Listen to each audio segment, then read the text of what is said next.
Se a taxa é pequena, o risco é pequeno, a taxa é pequena de empréstimo, então a taxa do produto investimento também é pequena, 70% do CDI. Sim, então é aquele ponto que você ressaltou bem antes, né? O que que o tomador ali vai fazer com aquele dinheiro, né? Então ele vai fazer uma Isso, atividade que não tem grande resultado. Então ele também sim. não pode te pagar muita coisa por aquele dinheiro. Isso, Então, não tem risco, não tem um risco alto, né? sim, Então, se não tem um risco alto, a taxa que ele vai do empréstimo, do financiamento é baixa, né? Logo, da outra ponta, o investimento, a taxa também vai ser baixa, né? Vocês veem que uma coisa está relacionada à outra, né? E falando da poupança, não incide imposto de renda, né? Sobre a poupança, ela é isento de imposto de renda até para o governo, quem declara, né, quem paga o imposto de renda é o governo, e o governo, para incentivar, né, os fundos, os financiamentos imobiliários, né, que movimentam bastante a economia do país, a gente vai ver que tem alguns produtos que não têm, são isentos de imposto de renda. Então, poupança não tem imposto de renda, né, e é garantido pelo Fundo Garantidor de Crédito. isso. Quer falar o que é o Fundo Garantidor, Marlene? Vamos falar então. Então, o que que acontece? Quando você vai investir em determinados títulos, títulos de bancos menores acabam pagando uma rentabilidade um pouco maior. E aí, por que que eles pagam essa rentabilidade maior? Porque, pensa comigo, você vai emprestar o seu dinheiro para um banco gigante com 100 anos, que nunca teve problema nenhum, ou para um banco que abriu há 5 anos? Para qual que você ia preferir investir? No grande, né? Qual que você queria emprestar? No grande, porque ali vai ter mais Segurança. segurança. Só que aí, o pequeno, para contrabalancear isso, ele acaba oferecendo uma taxa bem maior. Só que aí, pô, mas, pô, Marlon, o risco desse banco quebrar é alto e tal. Acho que eu não vou deixar meu dinheiro ali, não. Para isso, foi criado o Fundo Garantidor de Crédito. Foi criado lá no. Já tem bastante tempo, acho que foi lá no começo do Plano Real, né, Leandro? 95, Logo 1995. no começo do Plano Real, que era um mecanismo para equilibrar um pouco mais esse mercado e reduzir o risco de quem empresta o dinheiro para os bancos, né? Então, ele cumpre essa função. Então, qual que é a ideia? Você vai sempre que você for investir em algum título privado de algum banco um pouco mais arriscado, você vai ficar dentro do limite que o FGC garante. E o que que o FGC garante? Até 250 mil por CPF por instituição financeira. Então, é 250 mil contando tudo. Por exemplo, investir 200 mil, rendeu 50 mil, se passar R$ 1, esse R$ 1 já está fora do limite. Então não adianta a pessoa ter 250 mil e investir 250 mil em um lugar, porque tudo que ela rentabilizar vai estar fora do limite, né? Isso, isso. Então a E, ideia e é é- assim, sempre que for investir numa instituição menor, distribuir, né? Sempre colocar menos de 250 mil em cada uma delas, para não isso, ter o risco. e é limitada a 1 milhão, no geral. Né? Então, se você tem 250 mil numa corretora, 250 mil em outra corretora, em 4 corretoras tu tem 250 mil. Está garantido, o fundo garantidor de crédito. Agora, sim, em outra corretora você tem mais 50 mil, esses 50 mil não vão estar garantidos. Né? Ah, e ainda tem que lembrar, o Fundo Garantidor de Crédito conta que você tem em conta corrente. Então Isso, isso. ele segura também que tem em conta corrente, em contrapartida, o quanto está em conta corrente conta nesse limite aí do 1 milhão, né? Isso. Então, o fundo garantidor de crédito é um fundo que busca preservar o patrimônio do investidor. A Exatamente. gente viu que os títulos públicos não têm o fundo garantidor de crédito, né, porque eles têm a soberania nacional, ou seja, a proteção do país, né, a instituição, né, governo federal. Então, é aquilo que a gente falou na live passada, se o Brasil quebrar, antes disso, todos os bancos já quebraram, o fundo já quebrou, tudo já quebrou. Né? E os títulos privados, alguns títulos têm um fundo garantidor de crédito, como a poupança. Mandar um abraço aqui, que eu vi aqui o Vinícius, nosso amigo, faz aniversário essa semana. Abração, minha amiga. Abraço, Vini. Galera, aí se tiver alguma dúvida, manda aqui pra gente, envia aí. O pessoal tá um pouco quieto. Se tiver dúvida, pode perguntar, galera. Não tem problema não, a gente interrompe aqui, O pessoal tá? tá concordando demais, né, Leandro? Tá concordando demais, cara. Eu e Marla, a gente discorda toda hora quando a gente conversa. Inclusive, a gente discordou 5 minutos antes de começar a live, mas... Isso, isso. Então, dando sequência aqui, a gente vai falar agora do CDB, né, famoso Leandro, CDB, que é o Certificado de Depósito Bancário, né? Então, para que serve o CDB? Né? Então, um produto, né, de investimento que eles captam recursos para empréstimos bancários em geral, para pessoa física, para empresas. Então, como eles captam recurso para empréstimos têm um risco maior, como a gente falou, de financiamentos, né, de investimentos imobiliários. Então, a taxa dele é maior do empréstimo. Consequentemente, né, o produto de investimento que está captando recurso para ele também tem que entregar uma rentabilidade maior, né? Então, a gente, com a taxa Selic e, consequentemente, o CDI muito baixo, a gente encontra CDBs de 120% hoje, né? E você pode investir através dos bancos ou então através de corretoras independentes. isso até ia levantar esse ponto, porque na outra live a gente ressaltou como acessar aqueles títulos, né? Então acho que era bom até a gente reforçar que para você Boa, fazer Marco. investimento em títulos privados também é mais interessante você abrir a conta numa corretora do que investir diretamente pelo banco. Diretamente pelo banco você consegue. Só que você só vai ter os títulos do banco.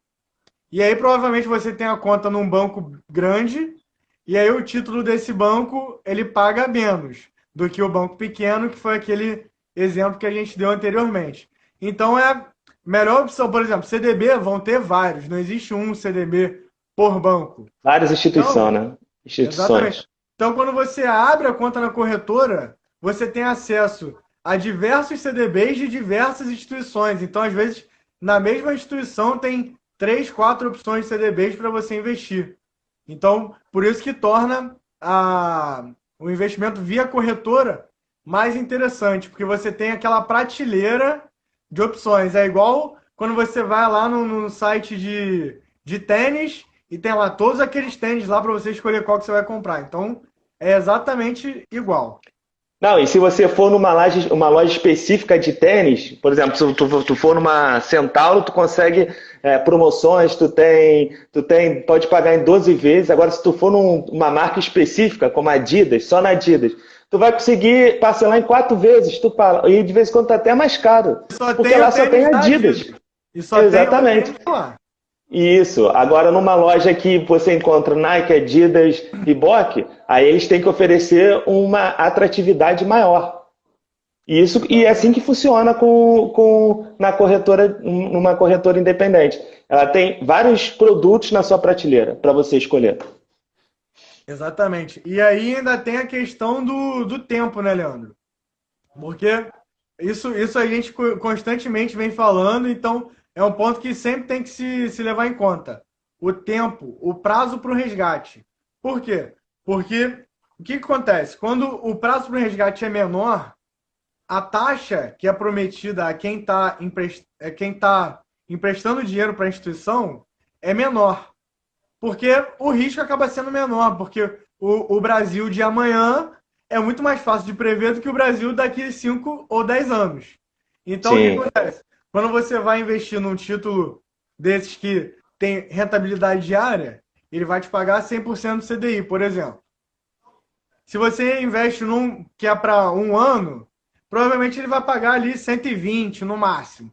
Só que aí quando você busca um título que você só vai poder resgatar daqui 5 anos, aí já muda. Ele já pode te prometer uma rentabilidade pré-fixada, e aí a gente, numa pesquisa, a gente já viu de títulos pagando 10% ao ano se você deixar 5 anos o dinheiro guardado ali.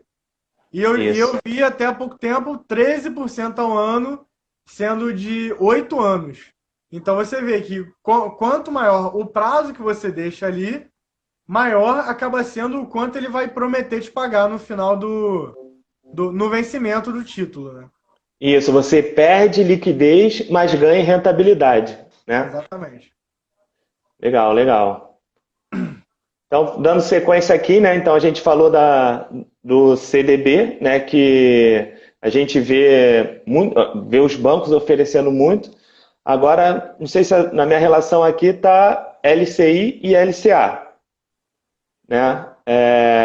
O que é o LCI e o LCA? Geralmente, pessoal, LCI e LCA, mas são produtos diferentes, né? Fala como se fosse a mesma coisa, né, Leandro? Isso. O LCI é letra de crédito imobiliário, tá? E o LCA é letra de crédito para o agronegócio, né?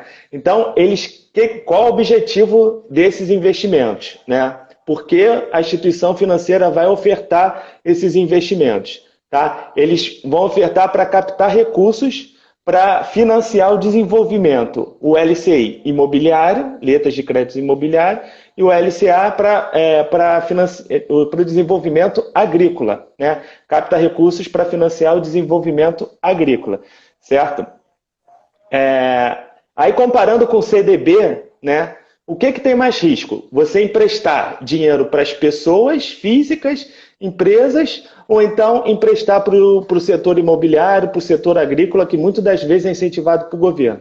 Então, o risco é maior fazer empréstimo para pessoas físicas, né?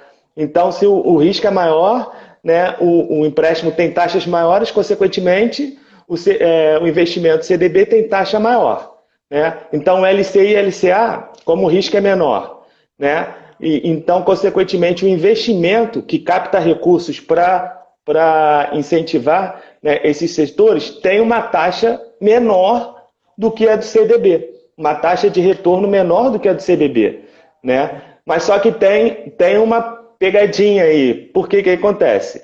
O setor imobiliário e o setor do agronegócio é muito incentivado pelo governo. E o que o governo faz para incentivar esses setores?